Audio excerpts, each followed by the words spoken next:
Hello everyone, welcome back.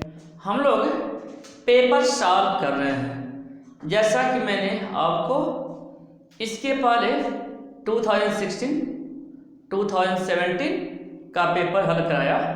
आज हम लोग 2018 का पेपर हल करेंगे। 2018 में सिंथेसिस का पेपर हल करेंगे, जिसे आप ध्यान से देखेंगे। तो देखिए, सिंथेसिस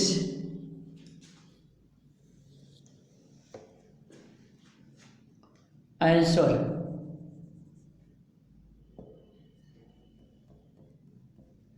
फर्स्ट देखिए, Delhi is an old city. It is the capital of India. देखिए, Delhi an old city, capital of India. यानी इसमें हम नाउन और फ्रेज इन एपोजिशन का प्रयोग करेंगे। ठीक है, एपोजिशन का अर्थ है साइड बाय साइड। इसलिए हम उस नाउन को या उस फ्रेज को उस नाउन के पास रखते हैं जिसकी व्याख्या की जाती है। क्लियर? यानी जिस नाउन की व्याख्या की जाती है उस नाउन के बाद उस नाउन को रखते हैं जिसके द्वारा व्याख्या की जा रही है। क्लियर? जैसे दिल्ली की व्याख्या की जा रही है। दिल्ली एक ओल्ड सिटी है, कैपिटल ऑफ इंडिया है, तो बन जाएगा Delhi comma an old city comma is the capital of India. Clear? यानी एक व्यक्ति के बारे में, एक वस्तु के बारे में जब बहुत सारी बातें बताई जा रही हों, उसकी व्याख्या की जा रही हो, उस कंडीशन में जिसकी व्याख्या की जाती है उसे वाक्य प्रारंभ में लिख देते हैं और शेष को बाद में लिख देते हैं। तो इसे बन जाएगा Delhi comma and old city comma is the capital of India.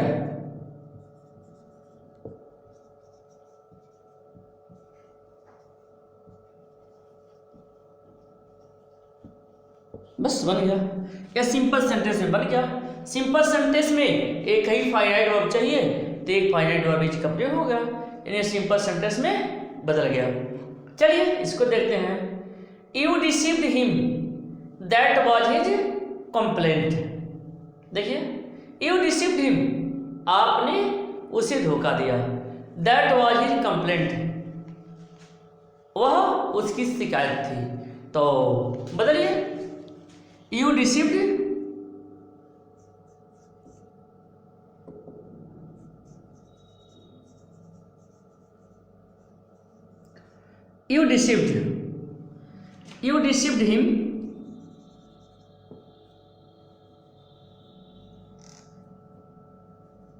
okay?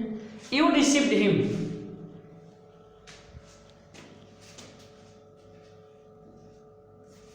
इसको ऐसे भी बना सकते हैं। His complaint was that, ऐसे नहीं, ज़्यादा आसान रहेगा। His complaint was that you deceived him.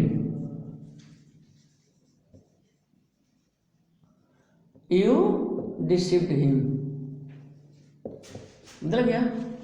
His complaint was that you deceived him। देखिए, you deceived him, that was his complaint। तो his complaint was that you deceived him। तो इस तरह से his complaint was that you had deceived him, यानी यह बन गया। देखिए, यह पास्ट टेंस में है, यह कार्य पहले हो चुका है, इसने हम इसको परफेक्ट बदल दिया है, और ये पास्ट इंडिविजुअल में तो बदल गया। His complaint was that you had deceived him। Clear? चलिए अब इसके बाद क्वेश्चन नंबर 2 देखते हैं। तो देखिए, he went to the field, he saw a snake। यह सिंपल सेंटेंस में बदलेगा। तो सिंपल सेंटेंस में एक फाइनाइट वर्ब चाहिए। तो देखिए, he went to the field, he saw a snake। हम इसे पास्ट टेंस बना देंगे और परफेक्ट पास्ट सुनाएंगे, यानी हैविंग का प्रयोग करना देंगे से बन जाएगा। देखिए आंसर 2 का first, having gone to the field,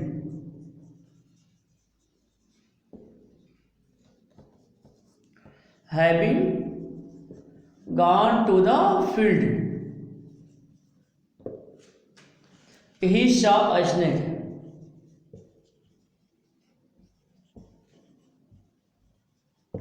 बदल गया। सिर्फ एक ही फाइनाइट वर्ब है इसमें, having gone to the field he saw, सिर्फ यह जो है फाइनाइट वर्ब है। ठीक है, चलिए नेक्स्ट देखते हैं। नाइट केम ऑन, रात हुआ, द रूम ग्रीव डार्क, कमरे में अंधेरा हो गया। कंपाउंड बदलना है, रीजन बताया जा रहा है, कारण बताया जा रहा है, तो कंपाउंड सेंटेंस में रीजन बताने के लिए हम शो का प्रयोग करते हैं। तो night came on so the room grew dark, बन गया।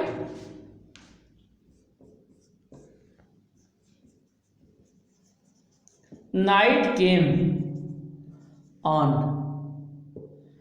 द रूम ग्रीव डार्क, बदल गया।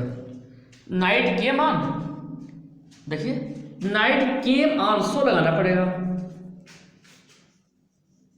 सो द रूम, देखिए night came on the room grew dark, night came on so the room grew dark. तो देखिए यह कंपाउंड बन गया क्योंकि इसमें एक कोऑर्डिनेटिंग कंजंक्शन शो का प्रयोग किया गया है। तो चलिए क्वेश्चन नंबर 3 देखते हैं। तो देखिए तीसरा देखते हैं,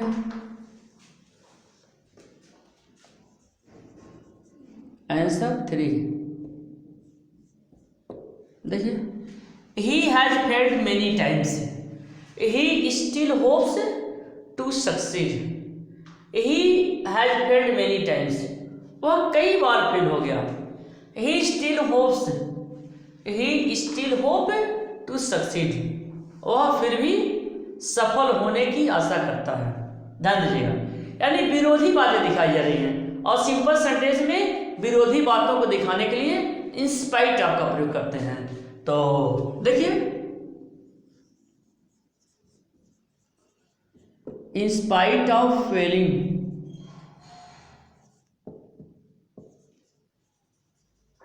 many times, he, देखिए he hopes to succeed,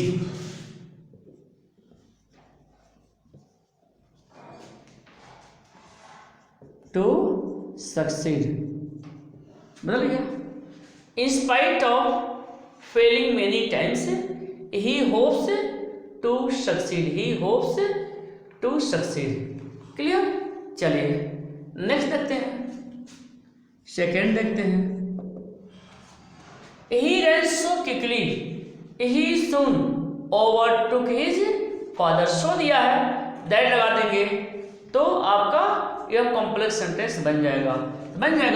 he ran so quickly that he soon overtook his father, he ran so quickly that he soon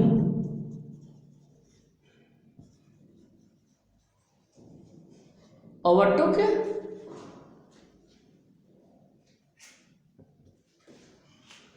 his father,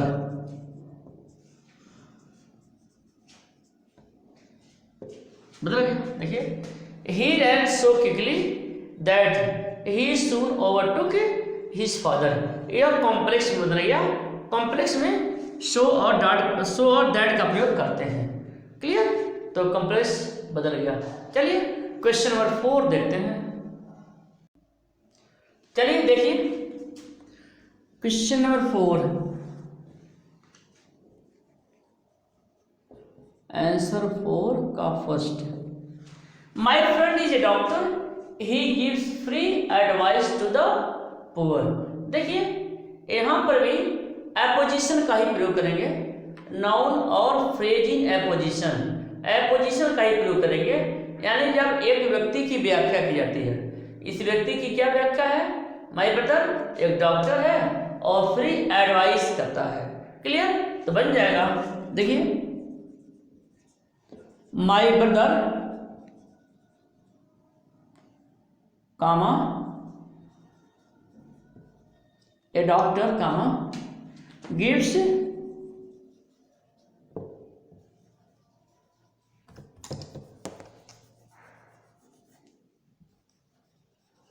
free advice, gives free advice to the poor. बदल गया, my brother doctor gives free advice to the poor. Clear, चलिए second देख लेते हैं। You win some you lose some, ठीक है। It is definite and certain, तो it is definite and certain that you win some you lose some, तो बन जाएगा it is definite and certain that you win some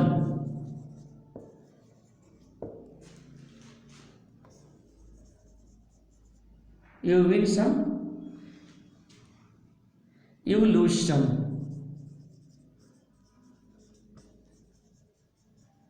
बस बदल गया, तो it is definite and certain some you lose some. तो इस तरह से समझ में आ गया होगा क्या कॉम्प्लेक्स सेंटेंस बदल गया, क्योंकि इसमें सिर्फ और सिर्फ एक सबऑर्डिनेटिंग कंजंक्शन है और दो फाइनाइट वर्ब है। चलिए question number 5,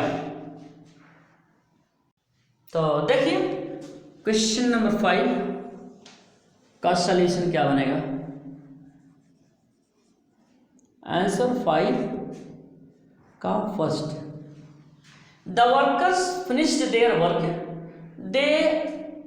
then they left for home। देखिए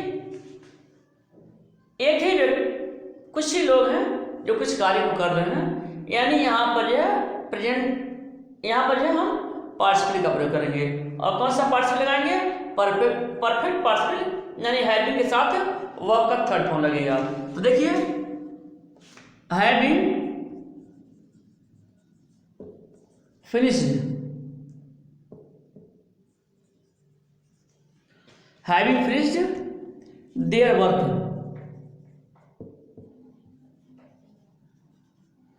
having finished their work their, तो वर्कर्स हो जाएगा द वर्कर्स,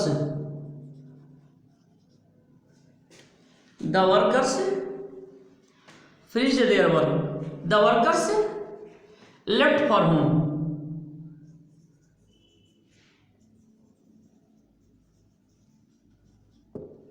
बदल गया, having finished their work the workers left for home।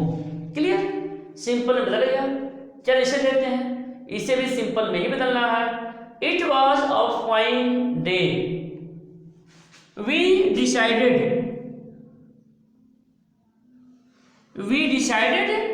To go out for a picnic. चलिए जो यहाँ पर वॉज है यह मेन वर्ब ग्रुप में इस्तेमाल किया गया है, दोनों सब्जेक्ट अलग अलग है, यानी इसमें बीइंग का प्रयोग करके हम बनाएंगे, तो बन जाएगा it being a fine day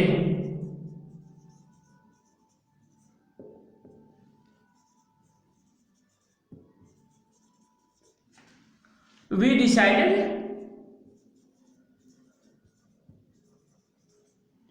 to go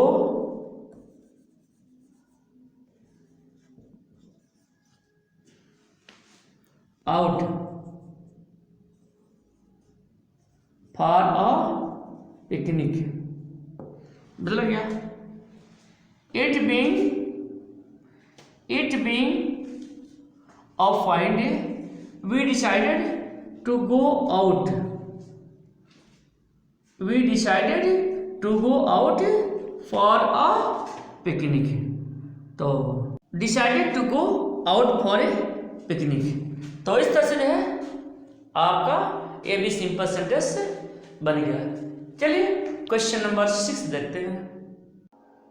तो देखिए answer 6,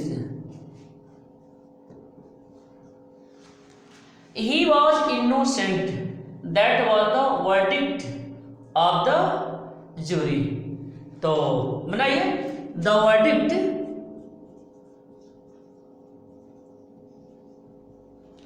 of the jury,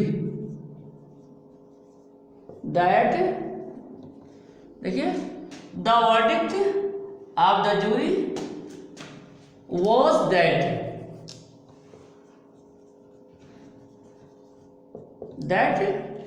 he was innocent।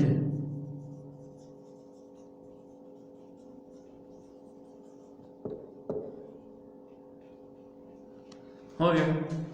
The verdict of the jury was that he was innocent।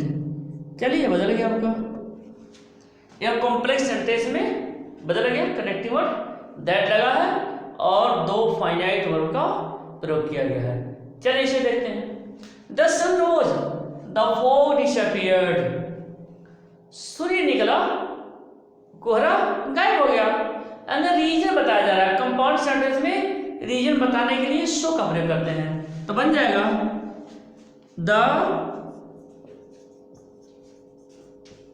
the sun rose, so the fog disappeared।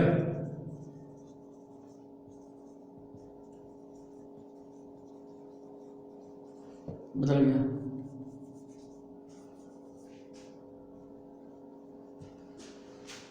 The sun rose, so the fog disappeared। तो देखिए यह compound में बदल गया। Clear. चलिए question number 7 देखिए इसको। Answer 7 का first, her husband died, she heard the news, she fainted.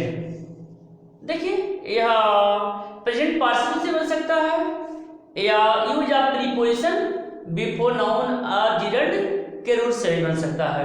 चलिए प्रीपोजिशन का प्रयोग करके हम इस बनाते हैं।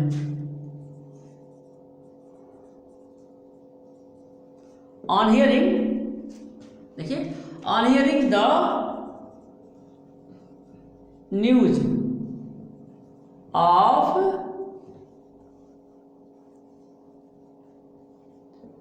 हर हस्बैंड्स डेथ। ऑन हियरिंग, देखिए on hearing the news of her husband's death, her husband's death. Die को यहां हमने क्या किया, नाउन बना दिया। तो on hearing the news of her husband's death, comma she fainted.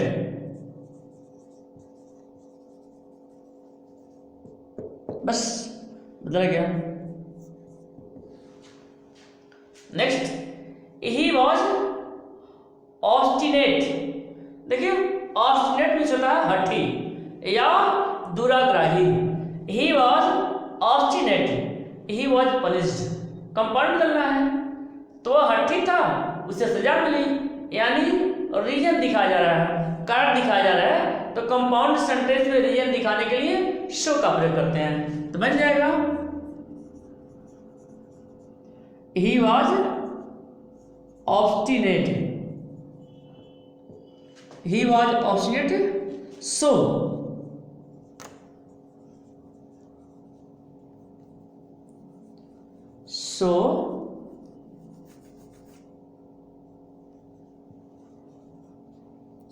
he was punished।